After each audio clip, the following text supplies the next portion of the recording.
तो आज बात करते हैं कंचना 2 की। एक ऐसी कहानी जो मजेदार भी है और उतनी ही डरावनी भी। मतलब एक ऐसी फिल्म जो डराती भी है और हंसाती भी है। और कमाल की बात यह है कि कभी कभी तो दोनों काम एक साथ ही कर देती है। अब देखिए, इस कहानी का जो हीरो है ना, वो बड़ा ही कमाल का है।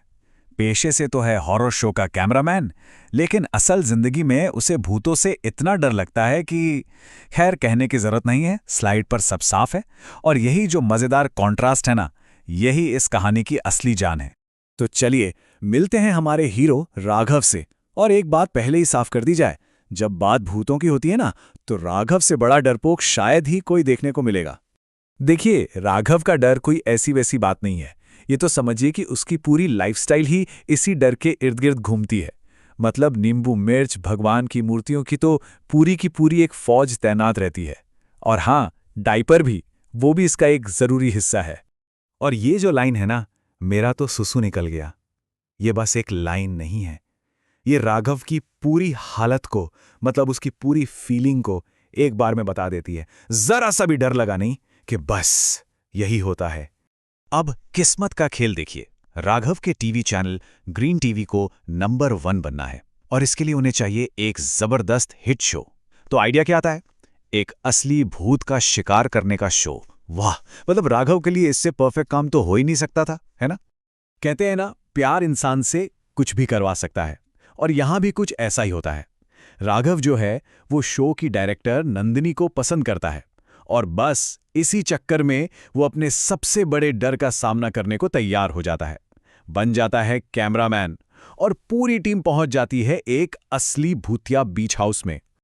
अब होता ये है कि बीच पे शूटिंग चल रही होती है, और तभी नंदिनी को रेत में दबी हुई एक पुरानी चीज मिलती है।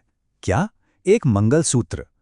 पर उसे उस वक्त जरा भी अंदाजा नहीं था कि ये कोई मामूली गहना नहीं है, बल्कि ये एक ऐसी चीज है जो सब कुछ बदलने वाली है। और फिर कहानी में असली मोड़ आता है।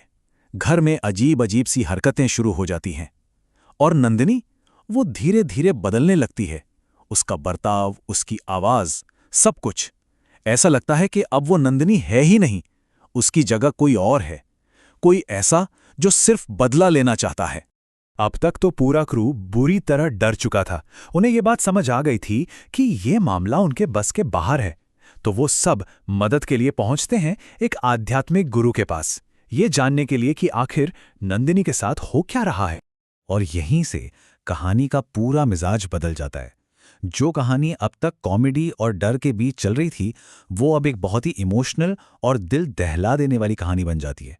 ये कहानी है शिवा और गंगा की। तो हमें पता चलता है शिवा और गंगा की एक दर्दनाक प्रेम कहानी के बारे में। दो लोग जो एक दूसरे से प्यार करते थे, लेकिन उनका प्यार क्रूर हिंसा का शिकार हो गया। और वो मंगलसूत्र, वो कोई आम गहना नहीं, बल्कि उनके अधूरे प्यार और अधूरे वादे की निशानी था। ये शिवा का गंगा से किया गया एक वादा था, एक ऐसा वादा जिसे मौत भी नहीं तोड़ पाई।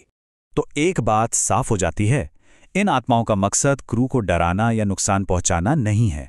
वो तो इंसाफ चाहती हैं, और अपना बदला पूरा करने के लिए उन्हें जरूरत है जिंदा इंसानों के शरीर की। और अब बात करते हैं क्लाइमैक्स की, वो हिस्सा जहां कहानी का सबसे बड़ा डरपोक बदला लेने वाला एक जबरदस्त योद्धा बन जाता है। और फिर अचानक शिवा की आत्मा राघव के शरीर में आ जाती है, और बस एक ही झटके में डरपोक कैमरामैन गायब हो जाता है। उसकी जगह अब खड़ा है एक शक्तिशाली योद्धा, जिसके अंदर सिर्फ बदले की आग जल रही है। और दूसरी तरफ गंगा की आत्मा नंदिनी के शरीर पर कब्जा कर लेती है।